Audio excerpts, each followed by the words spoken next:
Todopoderoso, damos gracias por la oportunidad de estar ante ti,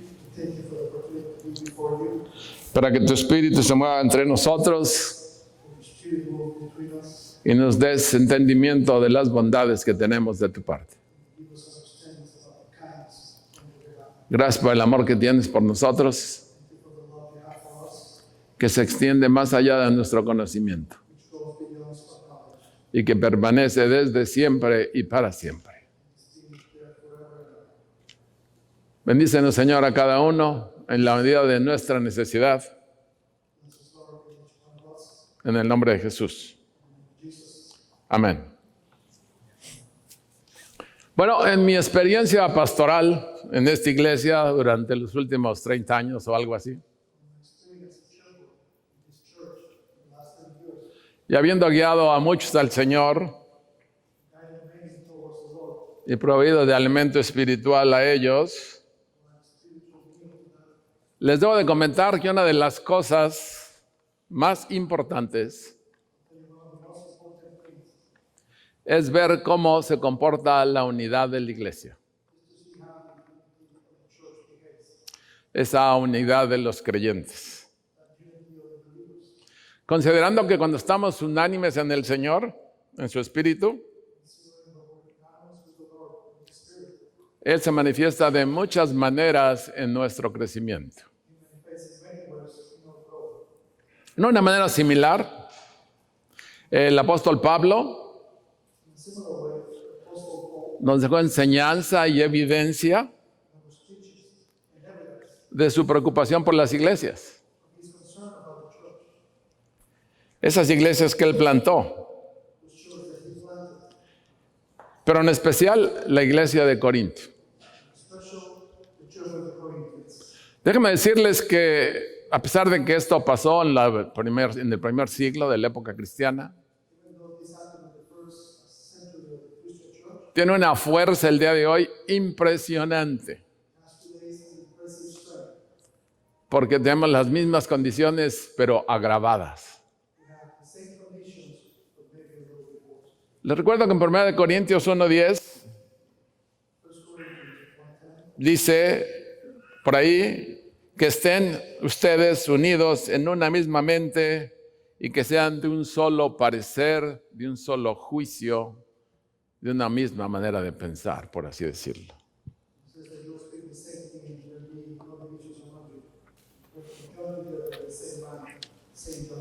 Aquí vemos a Pablo como un padre espiritual, exhortando, rogando,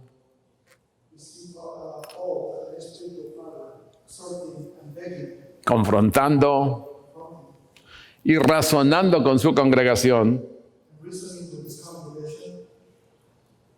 ¿Para qué? Para que se llevaran bien el uno con el otro. Para que las diferencias desaparecieran entre ellos. Porque déjenme decirles que había diferencias. Pablo pues tenía un interés personal en el bienestar espiritual.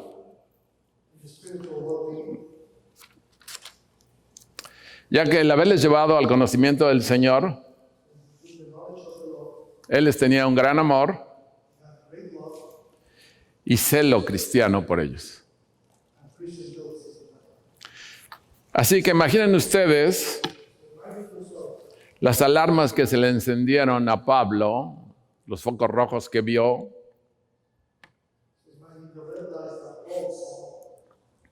Cuando le empezaron a llegar a él los reportes del comportamiento disfuncional y de la mala conducta de la gente de la iglesia de Corinto.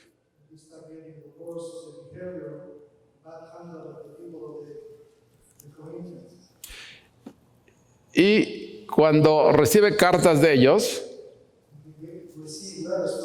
en ellas le mostraban, con las preguntas que hacían ahí, que su crecimiento y madurez habían progresado muy poco. En los pocos años que habían pasado desde que él había plantado la iglesia. O sea, desde que había partido de entre ellos, las cosas habían puesto color de hormiga. Y estoy hablando de las rojas. Pablo nos muestra que él quiere mantener a los creyentes de Corinto responsables a sus acciones.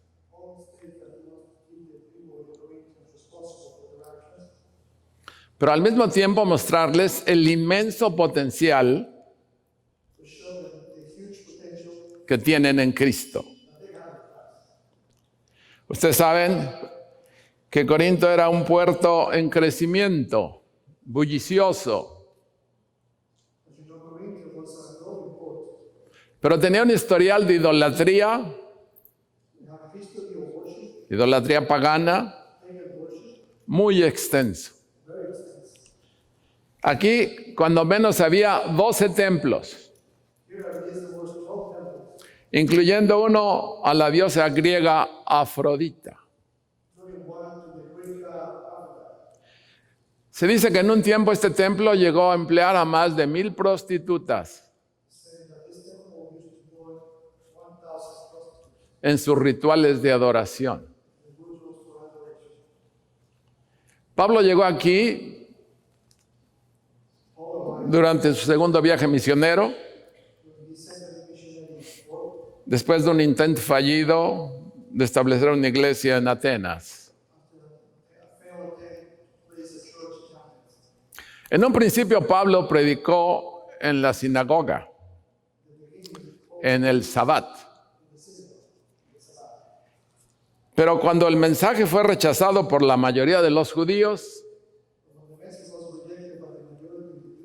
él fue a los gentiles y vio muchos convertidos a la fe cristiana. Así que uno de los temas principales que Pablo tenía que enfatizar y enseñar, la unidad de los creyentes. Y les dice por allá en 4:21, ¿qué queréis?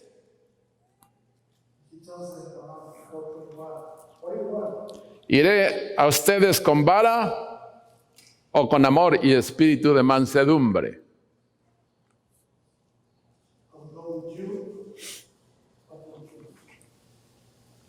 ¿Iré a ustedes con vara para reprimirles o con...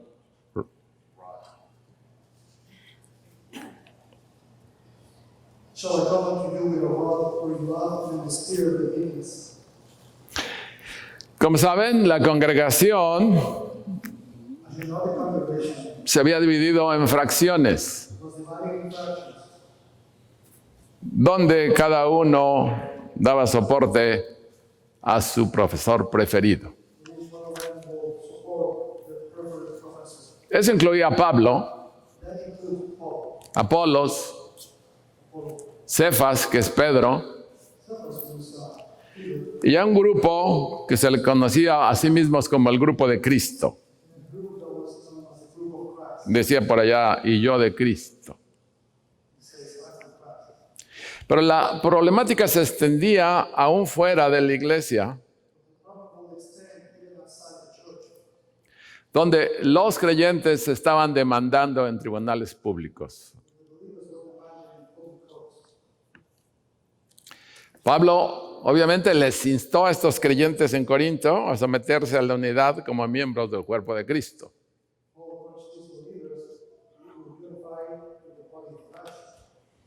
Como verás, las cosas continúan aconteciendo hoy y por diversas razones me complazco de hablar de este tema. Ahora que gozamos, vamos a decirlo así, de calma chicha. O sea, ahora que parece que sí estamos en unidad, todos. Y podemos discernir que el Espíritu del Señor nos pide que no rompamos la unión que hoy existe entre nosotros. Así que debemos estar alertas a esto.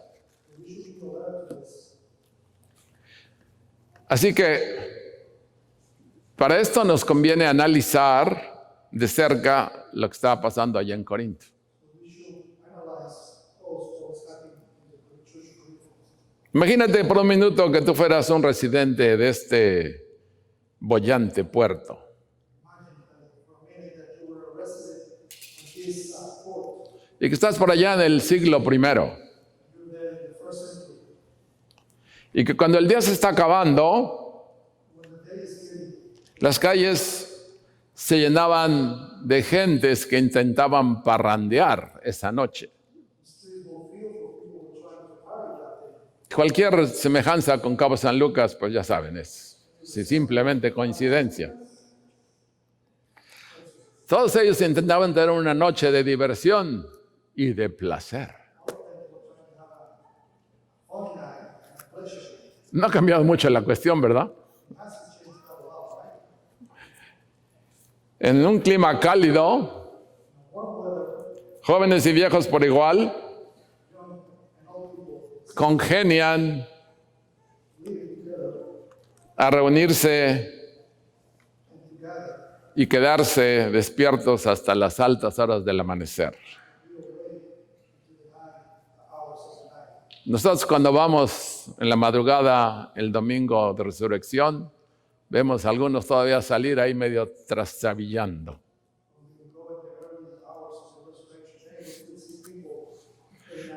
Bueno, y mientras esto acontecía, los miembros de la iglesia empezarían su caminar hacia su lugar de adoración.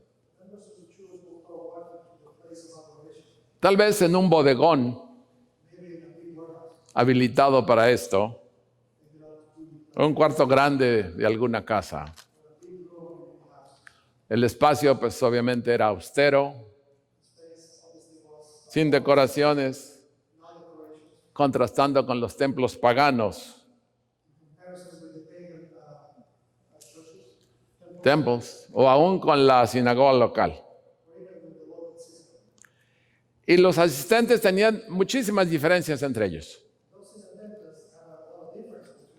ya que la congregación tenía agentes con diferentes estilos de vida. Algunos judíos, otros gentiles de diferentes naciones. Algunos portando anillos que mostraban que eran libres.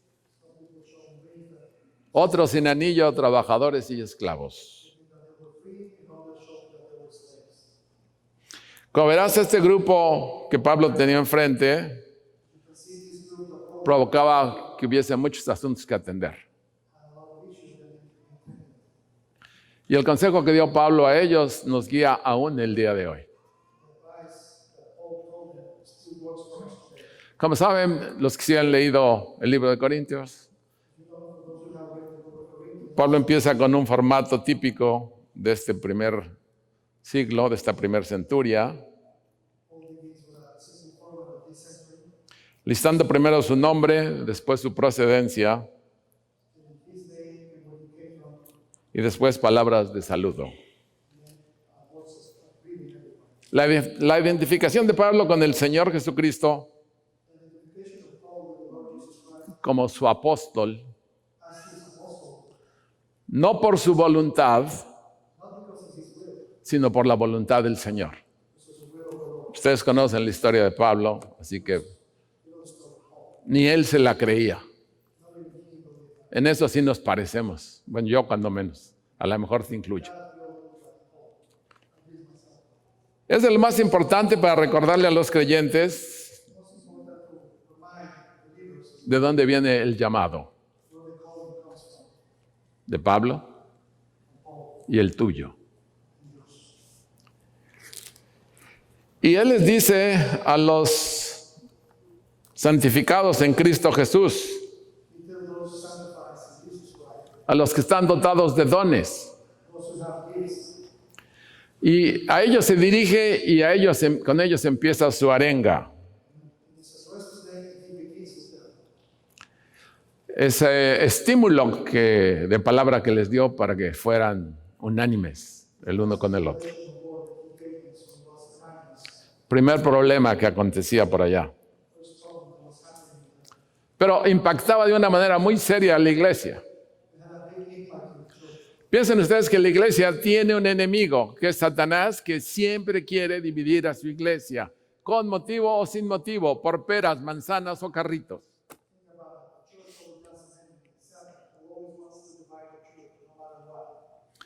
Eso lo pueden ver en el primer capítulo de Corintios, por ahí de versículo 13, y se habla ahí de las contiendas que había. Esas contiendas acerca de la preferencia de sus profesores. Y es problema, definitivamente. Porque ya había algunos que estaban presumiendo de quién los había bautizado. Así como Iván va a decir, ves que me bautizó Tapia.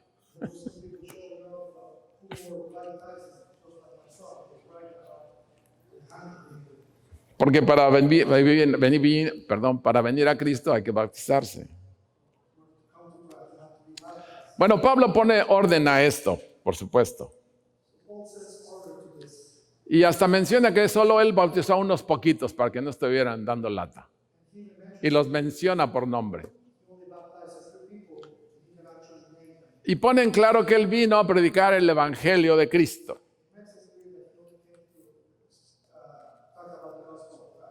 Y no crean que estaba Pablo en contra de bautizar. Porque seguro algunos de ustedes ahora se recuerdan que al final de Mateo, por ahí de Mateo 28 o 19, está la Gran Comisión. Que dice, id y haced discípulos de todas las naciones, bautizándoles en el nombre del Padre, del Hijo y del Espíritu Santo, enseñándoles que guarden todas las cosas que os he mandado. Y decíamos, no es que Pablo esté en contra de bautizar, sino está en contra de que hayan usado el bautizo o de quien les haya bautizado para hacer desunión en la iglesia. O sea, no está en contra de que se use ninguna cosa para desunir la iglesia, para dividir a la grey. Así que les dice de plano, si quieren vanagloriarse de algo, vanagloríense de conocer al Señor y de entenderlo. O sea, que si alguno de nosotros quiere vanagloriarse de lo que quieran, hagan esto. Vanagloríense de conocer al Señor y entenderlo.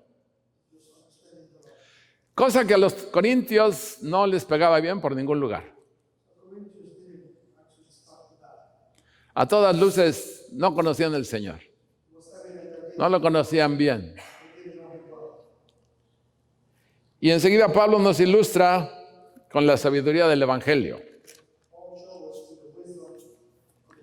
Y lo hace con un mensaje fortísimo. Está en el versículo 18. Porque la palabra de la cruz es locura a los que se pierden.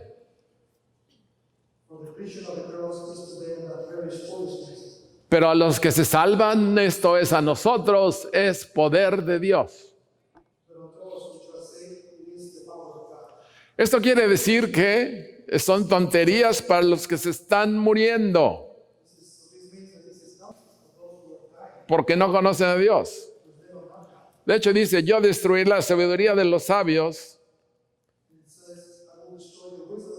y traeré a nada el entender de los prudentes o entendidos.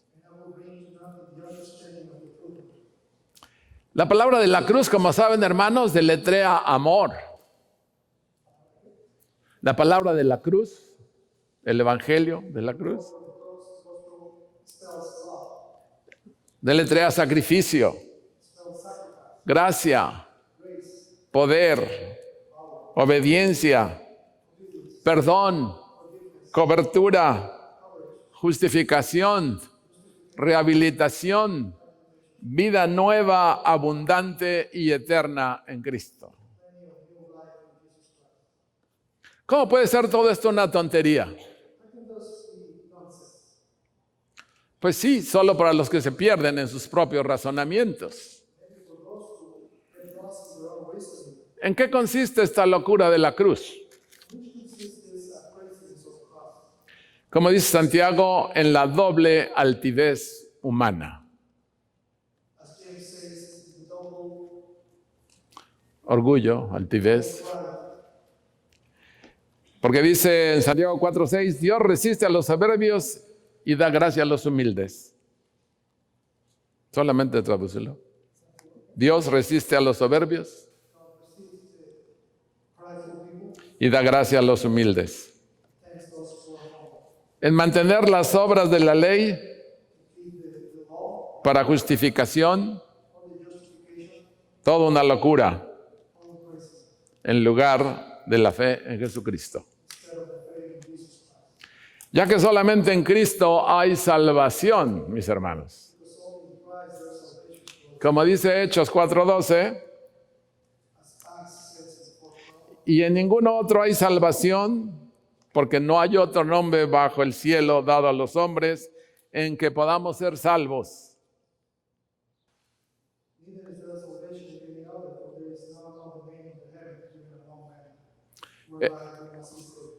El problema de su locura, de los que no creen, es que no creen que son pecadores.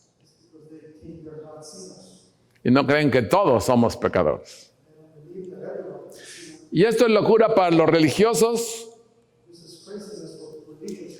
que se apoyan en sus propias obras, con sus repetitivas oraciones,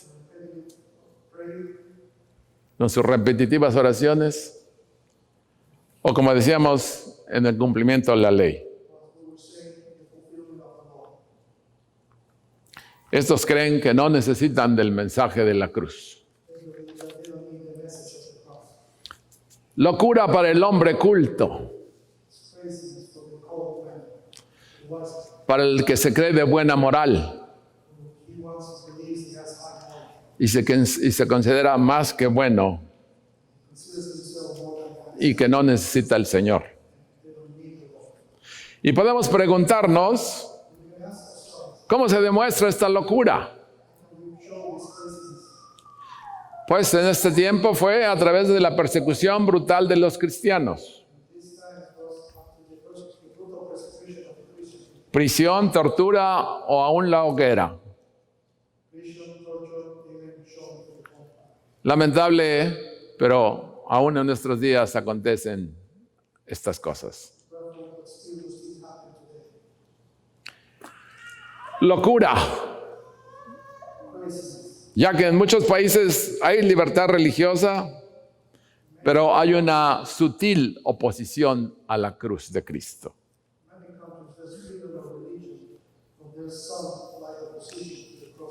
Esta locura aún llega más a la crítica negativa de la Biblia,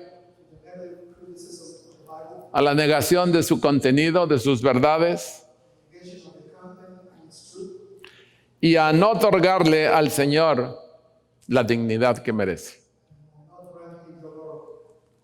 Y por ende despreciar a sus seguidores. Ya que este mensaje de la cruz requiere que una persona acepte a Jesús, que fue ejecutado como un criminal en una cruz romana, y que lo acepte como su Salvador. Podemos a lo mejor entender que fue difícil en su tiempo aceptarlo, porque estaban viendo de dónde venía el mensaje. Ya que estaban muchos de ellos, los judíos, apegados a la ley y guiados por fariseos y escribas, se creían de lo más entendido que había.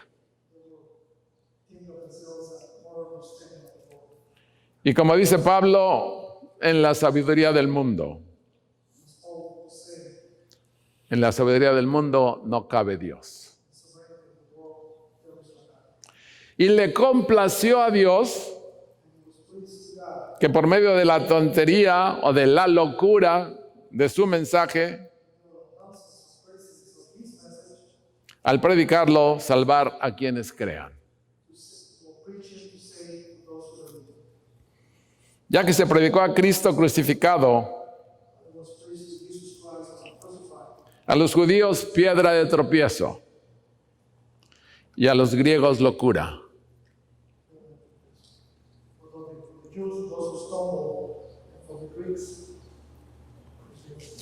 Locura. Pero los llamados, ambos judíos y griegos, Cristo es el poder de Dios y la sabiduría de Dios. Porque se agrega lo insensato de Dios es más sabio que los hombres. Y lo débil de Dios es más fuerte que los hombres. Así que la gloria se encuentra solo en Dios.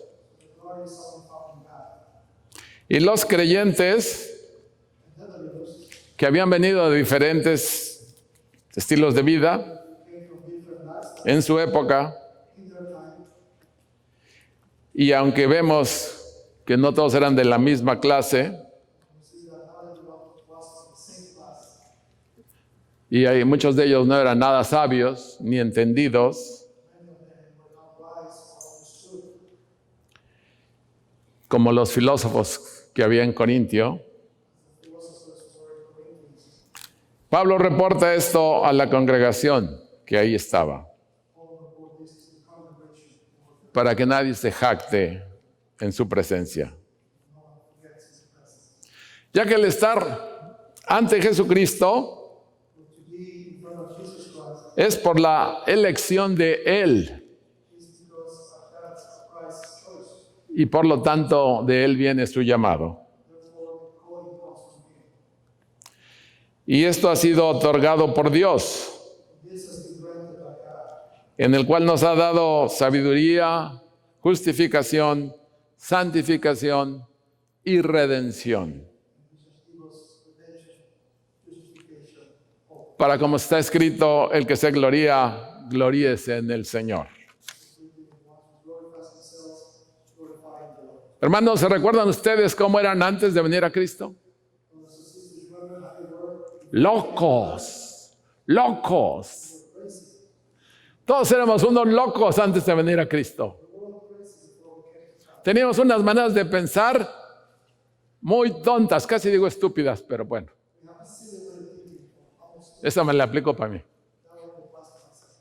Esas maneras de pensar que a veces nos las pasaron los padres, las tías, esas formas religiosas raras que se mezclan y que ya no sabemos ni dónde vamos, no pertenecen a la palabra del Señor. Son locura. Yo le doy gracias a Dios de que nos quitó todas esas basuras que teníamos en la cabeza. Y que nos enseñó que Dios es amor. Porque el amor humano no conoce a Dios. Hablaba con una hermana y le decía, es que el amor humano solamente es un amor pedigüeño, a lo mejor. Señor, necesito que me salves de la enfermedad, la que sea. Señor, cambia a mi marido. Y vamos con el Señor y le amamos por cualquiera de las cosas que necesitamos. Señor, ya ves que necesito cambiar mi coche, ¿no? Necesito cambiar lo que quiera. Y esa es la clase de amor que le mostramos a Dios. Imagínense. Ese no es el amor, ese no es Dios. Dios no nos ha pedido nada. Y nos dice que Dios es amor. Y yo nada más les animo, les arengo, les urjo, les estimulo a que compartan su nueva mente, su nueva vida con todos aquellos que están allá afuera, nada más queriendo reventarse. Enséñeles que es domingo y que el Espíritu lo sabe y que necesita adorar a Dios. Es domingo y el Espíritu lo sabe. Que te pongas triste si no adoras a Dios. Así que, hermanos, hemos sido cambiados. Tenemos una esperanza viva. ¿Qué puede estar contra nosotros si Dios es con nosotros? Espero que el Señor les dé una fuerza y una vitalidad enorme para que compartan su nueva mente, su nueva manera de vivir. Y que crezca su pasión o que se encienda, si no hay, para enseñarle a la gente que solo hay un camino. El camino de Jesús.